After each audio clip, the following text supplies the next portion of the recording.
You are listening to I Am Refocused Radio with your host, Shamaya Reed. This show is designed to inspire you to live your purpose and regain your focus. And now, here's your host, Shamaya Reed. Hey, welcome to I Am Refocused Radio. Once again, we are here today, and just like any other time, we have another show lineup for y'all today. Today, we get to talk to James Cavanaugh. He is going to talk to us about a topic that I think you will appreciate. It is to protect those unable to protect themselves. First and foremost, we're going to learn about James and his background. First, thank you for your time. How are you doing this morning? Fine, thank you. Thank you for the opportunity. I appreciate the chance to get a little exposure for the book. When it comes to the book that we can talk about today, you also have a website people can go to, protectingtheunborn.com. First and foremost, tell us a little bit about your background. What inspires you to do this project?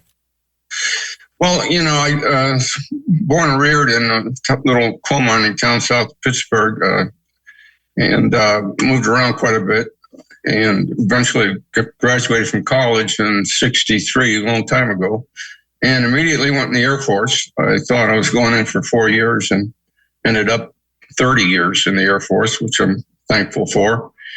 Subsequent to that, I got into politics in Arizona, became a mayor, council member, and then I just had my own real estate and a company selling olive oil. So eventually I fully retired from career and jobs and relocated to Arkansas. And I had time to do something that I was concerned about my entire life, and that was the unborn and the life of those little guys and gals in the womb. So I prepared an essay about how I felt about the subject. It was fairly lengthy. I sent it to my friends because I was trying to seek, I didn't think I could do it myself. And I thought I need other views and help to see if we can come up with a group that can make suggestions to possibly ameliorate the problem, reduce the numbers. And response was not significant, to say the least. So I decided, well, Jim, you either drop it or you go alone. And a couple years ago, I decided to step out on my own and write a book, which I've never done and won't do again. This is my single authorship. And it took me a couple years, but this winter,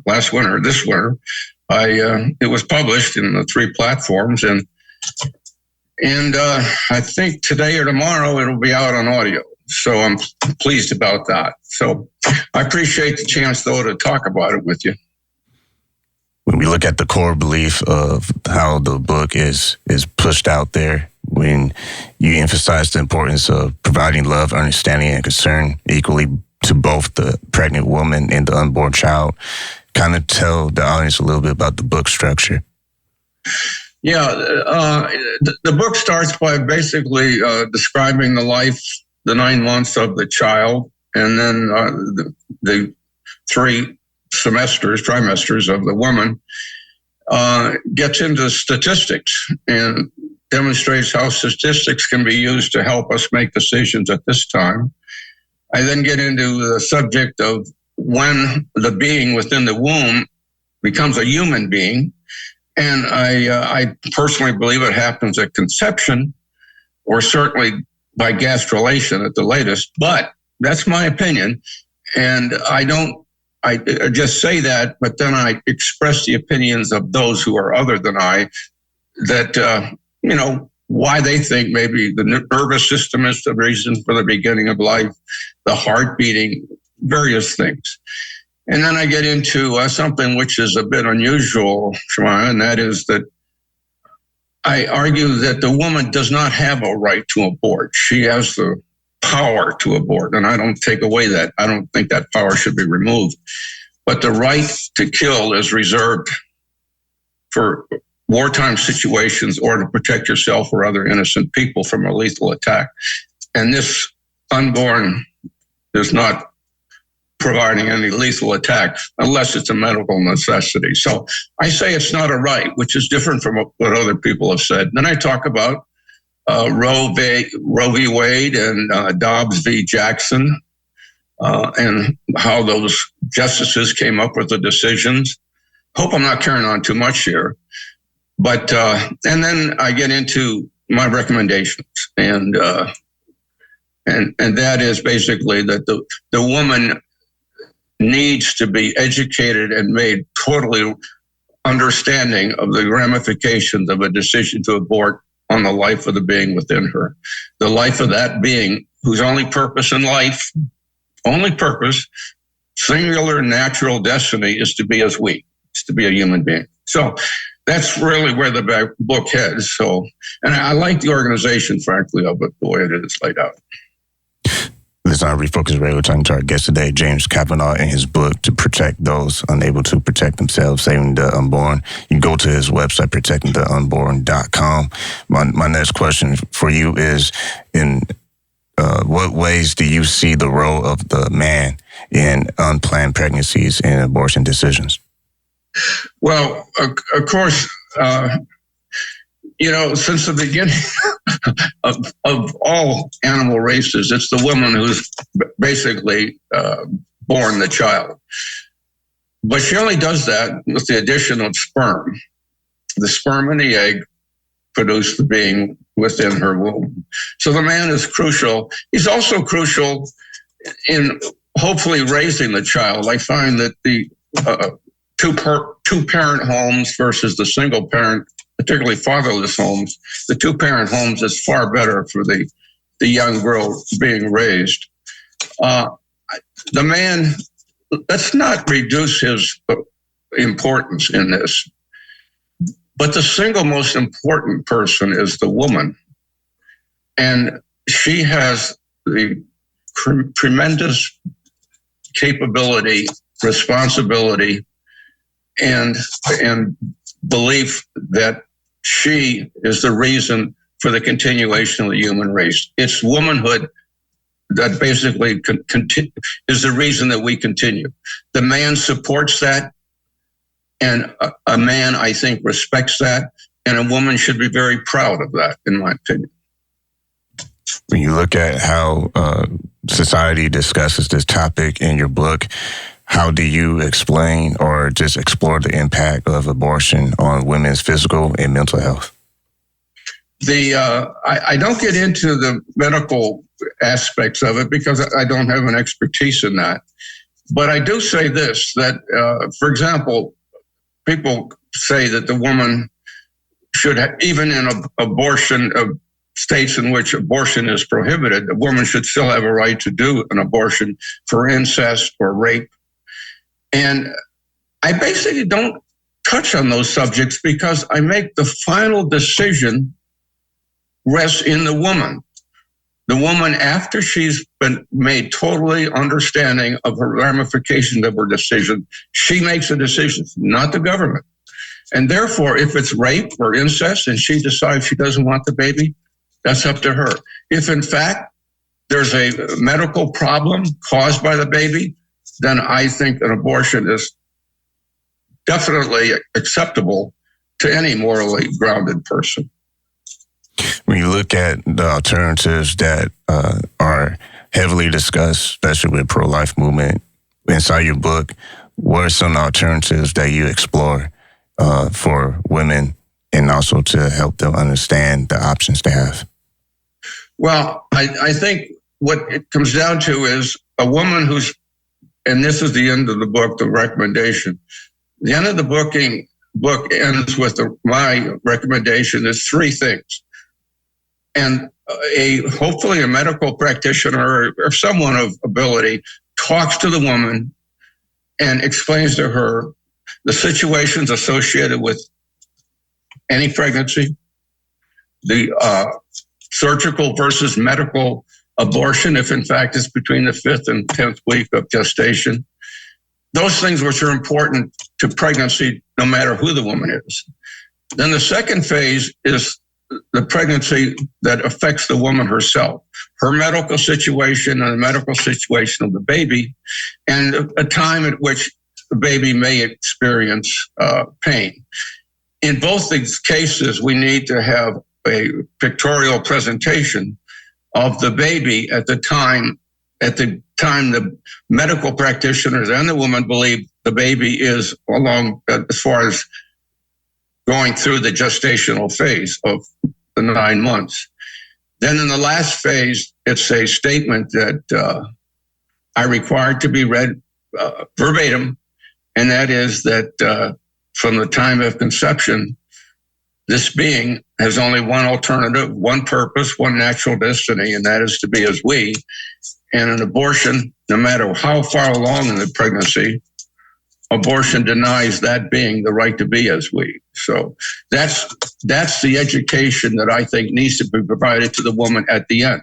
Obviously, it's great if, I'm sure in many cases, the woman is basically informed of the ramifications of her decisions throughout the process.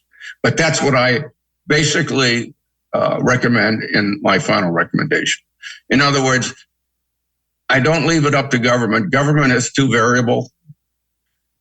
I leave it up to the woman after she's made fully knowledgeable of the ramifications of her decision. And I hope by doing that, we can reduce the number of abortions. That's what I'm trying to do. Listen, I Refocus Radio, talking to our guest today, James Cavanaugh. You can go to his website, protectingtheunborn.com. They're talking about his book you can get on Amazon, or his website is to protect those unable to protect themselves, saving the unborn. My next question for you is exploring a little bit on policy and law. With you serving your country, thank you for your service.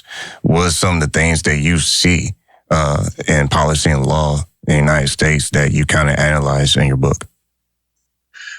Are you talking about policy and law as it affects abortion? Yes. Yes. Yeah. Well, then you've got the most famous case. It's a major point in American history is Roe v. Wade. And in that, black men, and people are surprised to hear that 5 of the people who voted to permit abortion in the United States were Republicans. Things have changed. But in that case, black men cited the 14th Amendment, which was passed by Congress in 1866 and ratified in 68. And basically that permitted or allowed freedoms and the rights associated and included in the Bill of Rights to those who were previously enslaved. That was the purpose of that amendment. But because of that, it also can be construed as permitting freedom.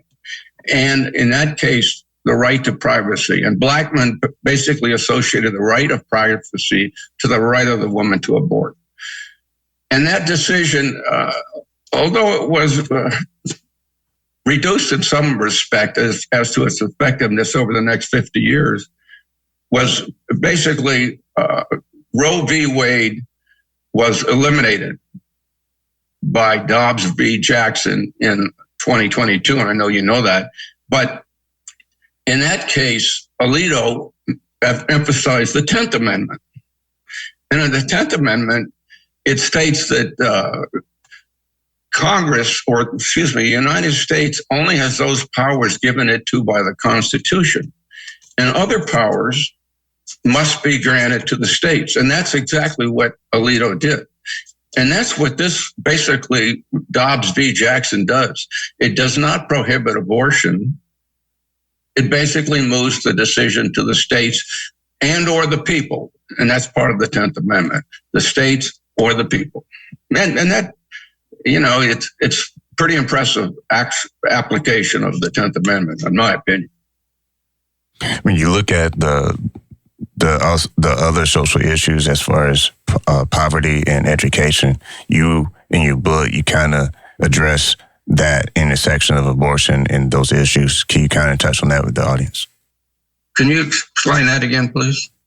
When it comes to other social issues such as poverty and education, in your book, you kind of address the intersection of abortion and those issues. Can you kind of address that with the audience? Yeah, and basically, statistics strongly indicate that abortion is much more prevalent in low-income people. That's the way it is, and sadly to say. And in fatherless homes, it's not very good at all. In fact, 70% of teen pregnancies are in fatherless homes.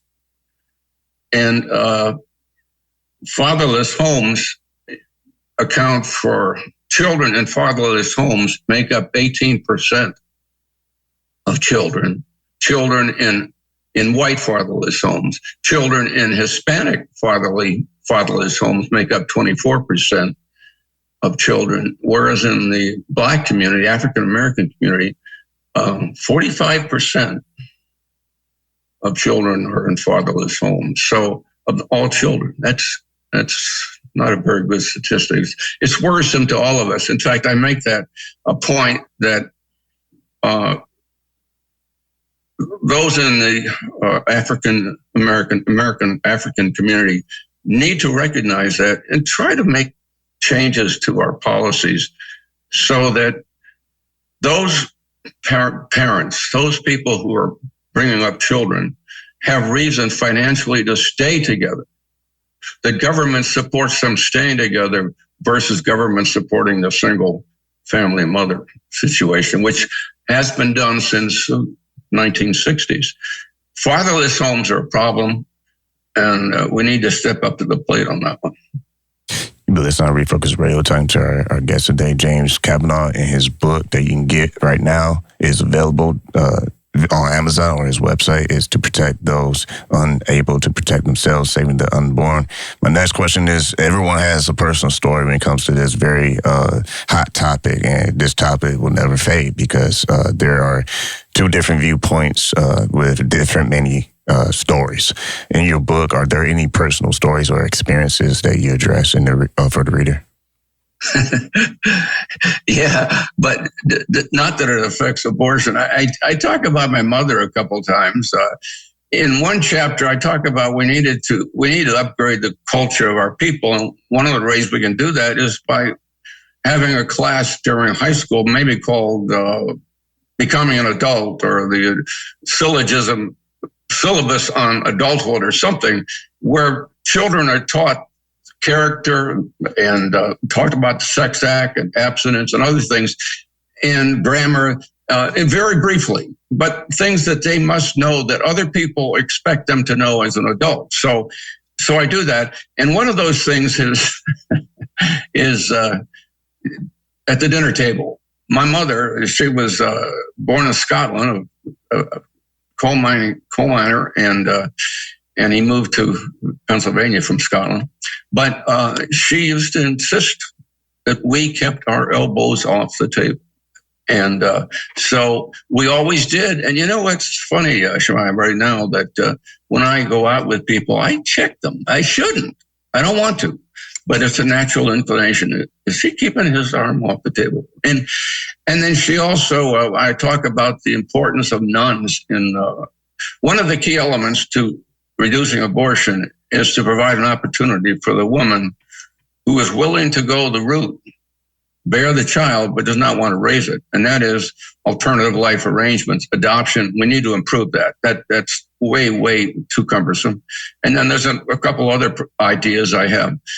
But one of those includes the use of faith-based people like Catholic nuns and priests. And I say in this book that when I went to Catholic schools, my mother always agreed with the nuns. It was always 2-1. So I talk about my mother quite a bit, but other than that, no, there's not too much about it. Thank you. You mentioned nuns when it comes to the faith perspective on the topic of abortion. In what ways does the book engage with religious or spiritual perspectives of abortion? Well, I do mention that the Catholic Church is adamantly opposed to abortion, also to in vitro fertilization. But 25% of people who have an abortion are Catholic women. So Catholic Church needs to recognize that. I also mention that the Catholic Church needs to come on board and help those who, how do you describe the human beingness of a zygote produced from a sperm and an egg in a test tube, and maybe in the test tube for decades or years, and finally discarded? How do you describe that being from conception as a human being? The Catholic Church needs to step up and try to help us try to explain that situation. I also, not to belabor it, I hope, I also mentioned that when Joe Biden went to the Vatican sometime during his 4 years as president, he met with the Pope, and he said that the Pope told him he was a good Catholic. The Biden administration has been supportive of abortion through various ways. And the Pope shouldn't be saying that. Did he say it? I don't know if he did.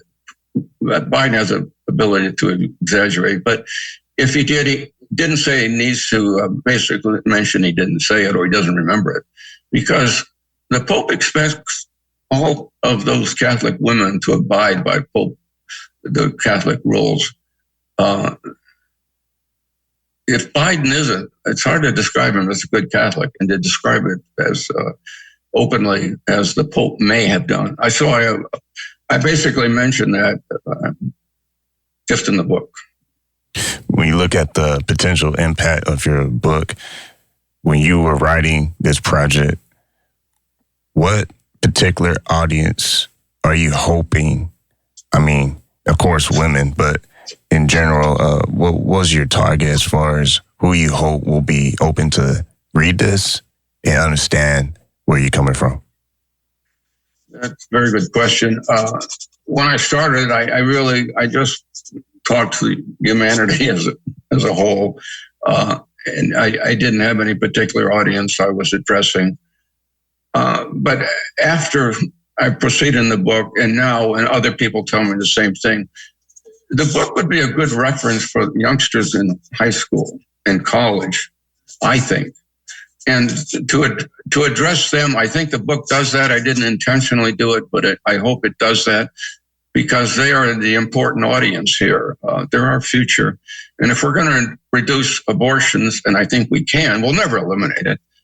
We've had arguments on abortion since before the Greeks, but we can hopefully reduce it, and hopefully the book will have some part of that reduction. And if so, it's going to be by those youngsters who are in high school today who will be making decisions over the next few years about family and bringing up children and abortion and pregnancy. So I think it helps them. I hope it does. And I hope they get to read it. Once again, listen to Refocus Radio, talking to our guest today, James Cavanaugh, in his book, To Protect Those Unable to Protect Themselves, namely The Unborn. You go to his website, protectingtheunborn.com. My last question for you, not to throw a curveball, but when people are thinking about this topic, is a very hot topic in this election season, but not to be political, what do you hope on whether either side of whoever is pro-choice or pro-life can appreciate from this book? Well, it actually incorporates both pro-life and pro-choice prerogatives. For example, I'd allow the final decision to be made through the woman in the mind, and from the mind of the woman comes a decision to abort or not. And that is a pro-choice view. But I don't talk about the baby as pregnancy tissue, which Planned Parenthood does. I talk about the baby as a human being, and it will become one, and that's his whole destiny. So I believe the woman should make the choice, but again, I've emphasized to you a couple of times, she's got to understand and recognize the importance of her decision. And you asked something else on that, but I don't recall. What was it? Oh, you summed it up perfectly. I was just asking, what do you hope both sides, either pro-choice or pro-life, will be able to appreciate from the book? I don't think those who are definitely pro-life, who believe strictly in eliminating abortion, they may not like my approach. But I am pro-life. I believe strongly in preserving the life of the unborn. I don't know. I think from the standpoint of a citizen of the United States, following the Constitution, Justice Alito had it right. It's not a right that's included in the Constitution, the Bill of Rights, or the Declaration of Independence. It's never mentioned in those documents. Why don't we just pass it on? And that's what he's saying. It should go by the Constitution to the states. And that's where it's going. And I think Trump believes that, and he expresses that. He's not going to ban abortion. He doesn't have the right to do that. So he's not going to do it even if he wanted to. And I don't think he wants to. But so I believe in basically the decision in Dobbs v. Jackson was the right decision. I'd like to save all babies, but we aren't going to do that. It's never happened. It's not going to happen now. What we need to do is reduce it. Once again, been listening to Refocus Radio, talking to James Cavanaugh and his book. You can get it on his website or Amazon, but you can go to his website. You head over to protectingtheunborn.com. Like always, I want to say thank you for your time. Thank you. Appreciate it.